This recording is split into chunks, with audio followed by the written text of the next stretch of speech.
Hello friends, അപ്പോൾ ഇന്ന് നമുക്കൊരു അടിപൊളി കൂന്തൽ റോസ്റ്റ് റെഡിയാക്കാം. അപ്പോൾ കൂന്തലിനെ ഇതേമാതിരി കട്ട് ചെയ്തെടുക്കാം. അതിനുശേഷം കുറച്ച് വെളിച്ചെണ്ണ ഒഴിച്ചു കൊടുക്കാം, സവോള ചേർത്ത് കൊടുക്കാം. ഇനി ഇതിലേക്ക് കറിവേപ്പിലയും പച്ചമുളകും ഇഞ്ചിയും ചേർത്തിട്ട് നന്നായിട്ട് ഇളക്കി കൊടുക്കാം. അതിനുശേഷം കുറച്ച് വെള്ളം ഒഴിച്ചു കൊടുക്കാം.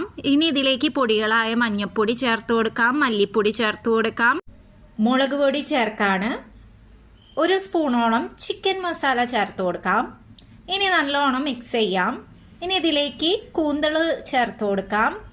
കൂന്തൽ ചേർത്തതിന് ശേഷം നന്നായിട്ട് മിക്സ് ചെയ്യാം. ഇനി വെള്ളം ഒഴിച്ചിട്ട് ഇതിനെ കുക്ക് ചെയ്തെടുക്കാം. ആവശ്യത്തിന് ഉപ്പ് ചേർത്ത് കൊടുക്കാം. ഒരു പകുതി ചെറുനാരങ്ങ പിഴിഞ്ഞെടുക്കാം. ഇതൊന്നും കൂടിയും കുറുകി വരുമ്പോൾ ചെറുനാരങ്ങ ചേർത്ത് കൊടുക്കാം. ഇപ്പോൾ നമ്മുടെ അടിപൊളി കൂന്തൽ റോസ്റ്റ് റെഡി ആയിട്ടുണ്ട്. അപ്പോൾ ട്രൈ ചെയ്ത് നോക്കാം കേട്ടോ.